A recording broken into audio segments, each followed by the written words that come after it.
I really like this deeper role for Nick Woltemade, although I will say there's huge caveats to that in the Premier League it will get targeted and it will look like it's a pretty big problem.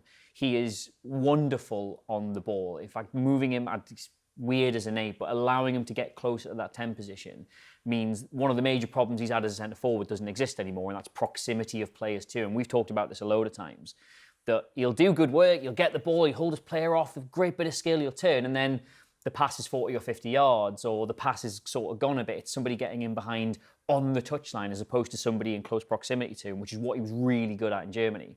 Having him in the midfield now, that's not a problem. We've already seen really good link-up in and around the box and sort of in transitions in the middle of the pitch where there's players closer to him. That's the good stuff.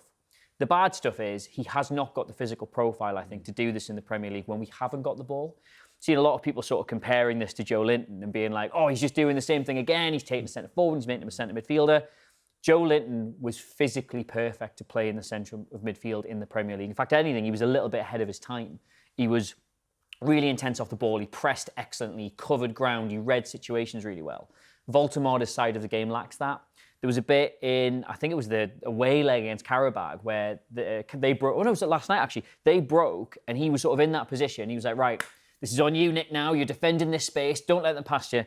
And he planted his feet, which is what you would do if you were defending that further up the pitch, because a centre-back isn't going to blow past you. Yeah. You know what I mean? They're going to see someone in front and they're going to play it left, they're going to play it right. That stops them.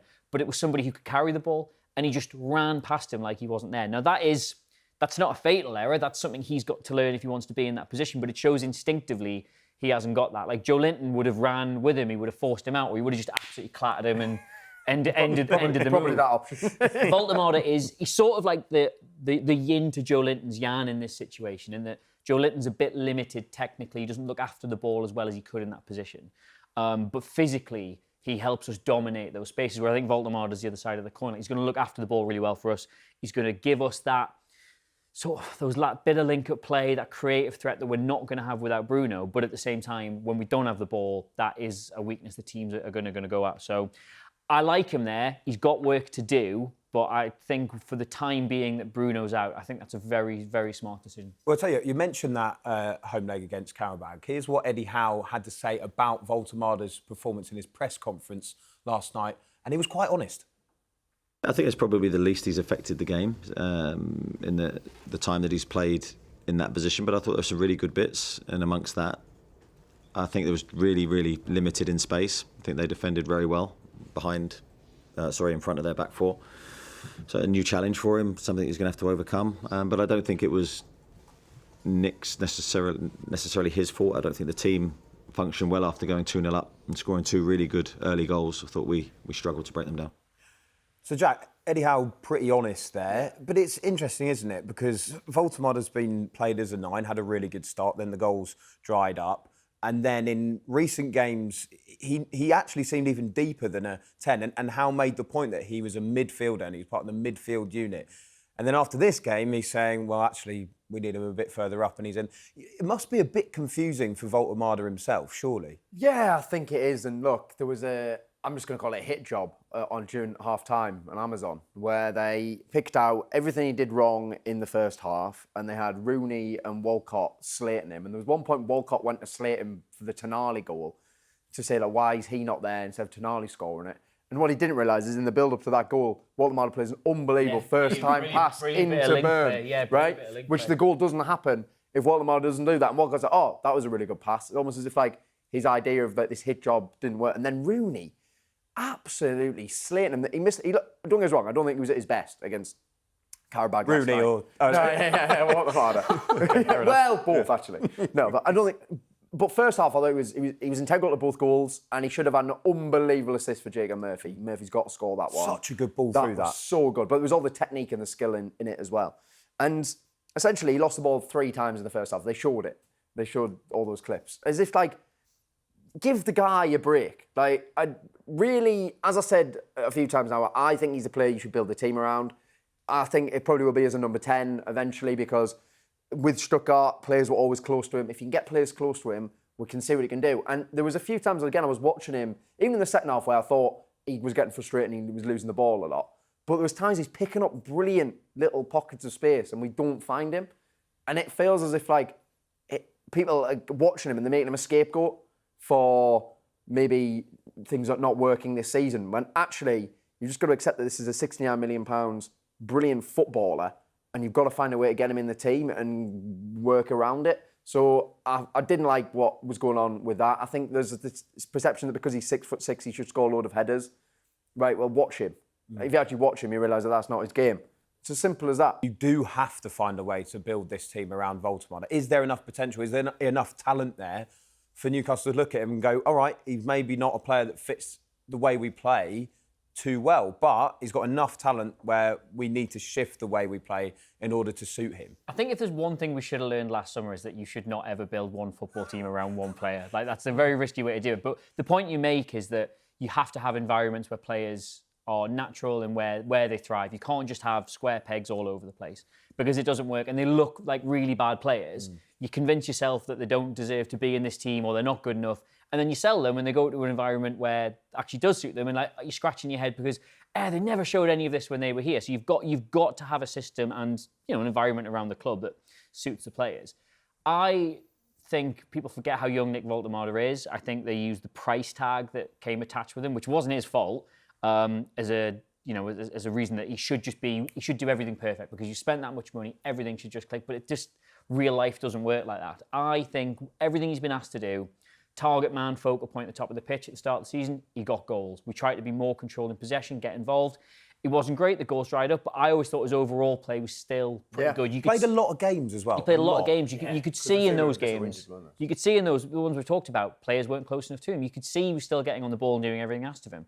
Now he's playing a lot deeper than that again. And I think, like we said, that the punditry around about half-time was so daft because it was like, well, you can see he's doing all the right things. And I mean, I've already highlighted problems with him in that position. You're going to see those more as teams go and target him, but you can't ask him to be a different footballer. You can just ask him to do the best he can with his ability in the roles you're putting him in. And I think all through this season, you would argue he's done that in every single thing he's been asked to do. At the top level, no. Is he changing everything for us? Absolutely not. But it's the first season.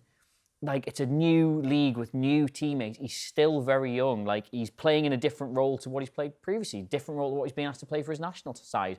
I really like Nick Voltemade, and I really hope he does get to a position where these criticisms end up looking very, very silly. What do you think about the way that Howe has dealt with him in that sense, moving him around positionally? Just there, we've heard he's saying that it wasn't his best performance, which is, it's not often Eddie Howe does that. He's so honest about a player like that. What do you make of the way that he's kind of dealt with Voltemade throughout this season? I think the same thing we said about people not getting their debuts. Like, as much as you've got to give them opportunities, you also do have to protect them. And I think he's taken him out the team when he's been able to. I think the options have been very, very limited in terms of how, we change things around. Like, Gordon missed a chunk of the games, Vissel wasn't around for ages, Will Asula's not even been available. Like, for a long time, there was probably, in an ideal world, a bedding in process he would have had and a way we would have tried to use them that simply wasn't available. So I think he's tried to take him out when he's been able to. I think he's tried to use him in situations that do suit him. But it's so much of Eddie Howe's management this season is not reflective of what he would want to do or what is perhaps best. It's reflective of necessity in some of the situations we found ourselves in with injuries and fixture congestion and whatnot. I agree that's an unusual comment for Eddie Howe to make, but I think he says himself, he struggled to impact the game, but that is because Qarabag sat so incredibly deep and in a new role for him when he can't physically get on the ball like that. You said yourself, like, he was dropping deeper and deeper and deeper. Yeah. I think it's fine. I don't think it's anything to worry about. I think, again, we're trying to find something from that game that is interesting and relevant. I think he played excellent over the two legs. I think he's going to be really helpful with the amount of time Bruno's out for. And, yeah. That's a good point, though, about Bruno. And you said it earlier that you felt that this change has only come around from Howe because of necessity. Has he almost stumbled upon something that does work, though? Because Newcastle do look a lot more recognisable, especially with Gordon leading that press.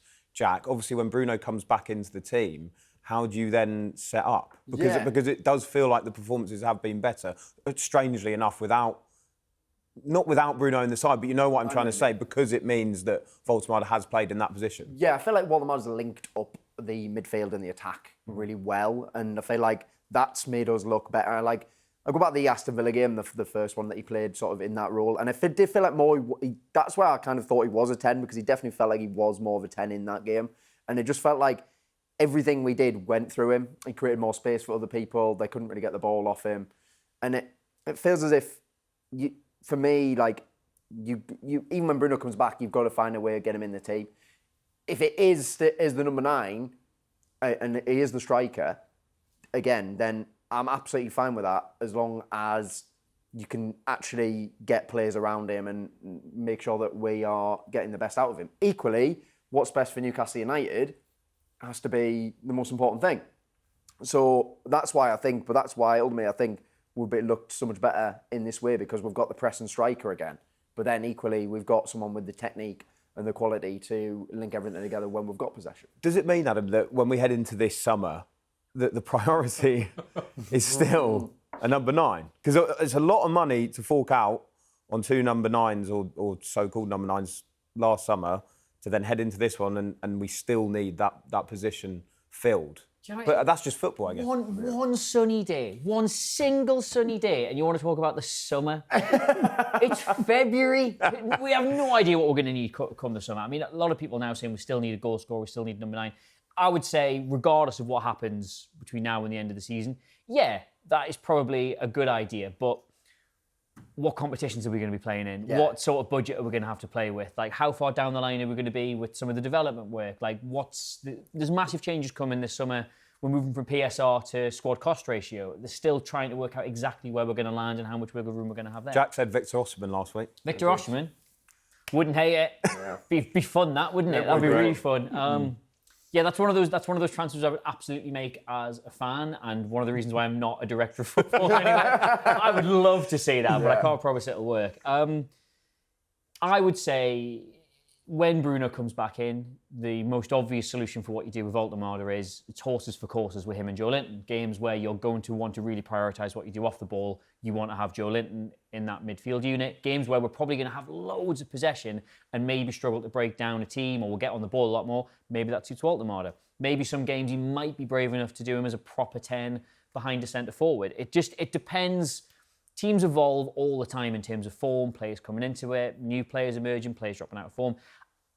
Goals do feel like something we need to try and spend money on in the summer, unless the Elanga naissance continues apace and he finishes the season with 1 in 1 or something. But yeah, I think ultimately we still will see Nick Voltemade as a centre forward. Like that is his role for the German national side isn't going to change. That is the kind of footballer he is.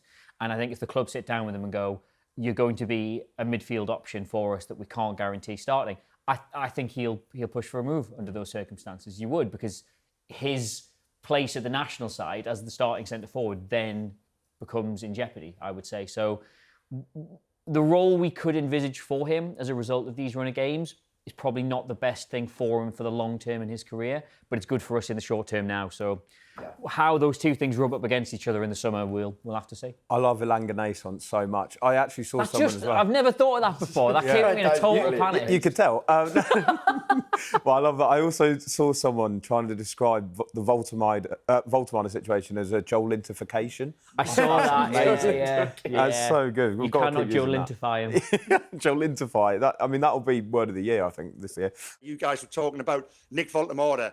I used this phrase at the very start, even when he was scoring goals. I looked through that and I said he's the missing piece in the puzzle for somebody else's jigsaw. He's a good footballer, just not necessarily the footballer Newcastle United need in the isolation of a post-Alexander Isak world. So I think that's where they're at. I think there's huge mitigation for this season. It's a season of transition. They've got a brilliant manager in Eddie Howe who deserves support. At this time, he deserves understanding. You need to apply context to what's happened this season, but it's certainly a bigger summer coming up for them now in terms of correcting some of those mistakes they've made. But in terms of where they are between now and the end of the season, they've probably got to win the next 2 at home if they're going to stand any chance of finishing in the top 5.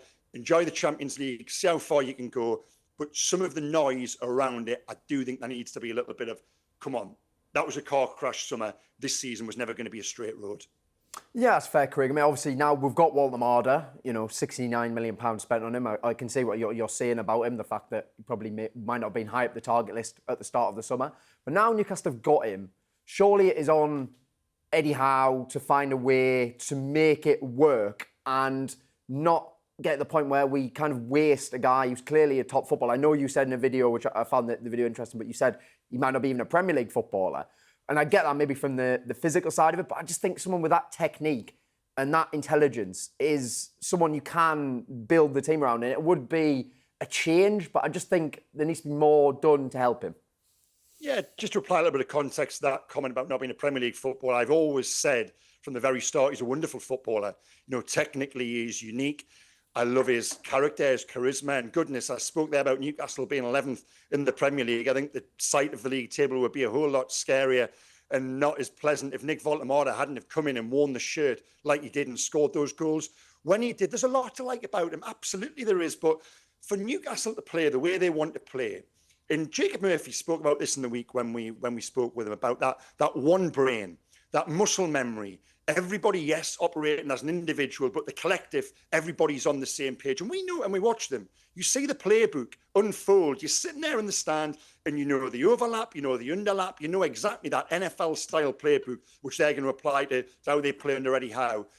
That is centered around having an aggressive, in-your-face, fast presence through the middle of the park, as Alexander Isak was, as Anthony Gordon has been of late. That is why we've seen that muscle memory kick back in.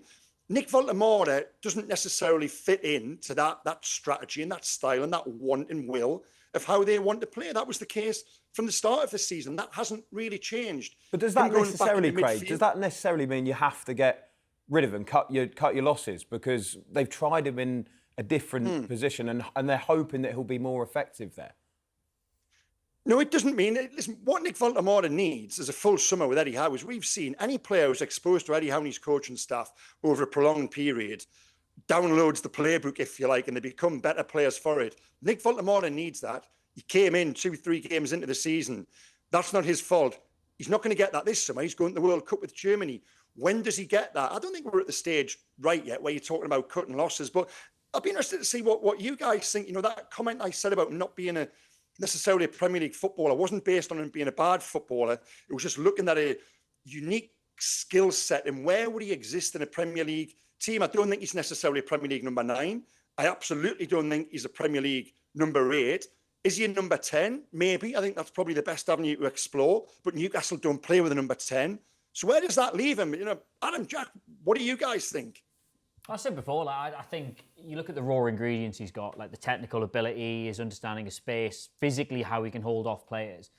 He's done, when he's tried to do his game as opposed to Newcastle's game this season, I think it's always looked incredibly promising. Yeah. But like we said before, the amount of times you'll hold the ball up, get turned, find a bit of space, and the pass is 40, 50 yards ahead of him as opposed to being 10 or 20 yards as it was in Germany. He's really struggled with that element of it. I think repositioning him in this way allows you to get the best out of what he's good at, but it does at the same time sort of highlights some of his inadequacies maybe off the ball. Like we've seen, we have struggled off the ball as a team with him at the top end of the pitch, which is why, as Craig said there, when you bring Anthony Gordon in, you're a better pressing outfit. Everything else can sort of fall into place behind that. That's the part of his game he's really struggled with. So I think moving him into the midfield here, it gets more out of the things he's good at, but it doesn't necessarily cover some of the things he's bad at necessarily. I still think if this is seen as the long-term position for him, then he will probably want to make a change as much as the club will. I don't think he's going to want to sit around and be a midfielder in the Premier League when he could be a centre-forward in Germany. But in terms of, like, you know, we mentioned there, where would we be without him? Like, we did not get our top targets. I watched Benjamin Šeško play for Man United against Everton, and that goal he gets, where from his own half, he absolutely tears past Tarkowski for that finish. Yeah. That is everything we wanted out of a centre-forward in the summer, and we did not get it. Yeah. So Nick Voltemade as an alternative has presented challenges. It's also presented opportunities.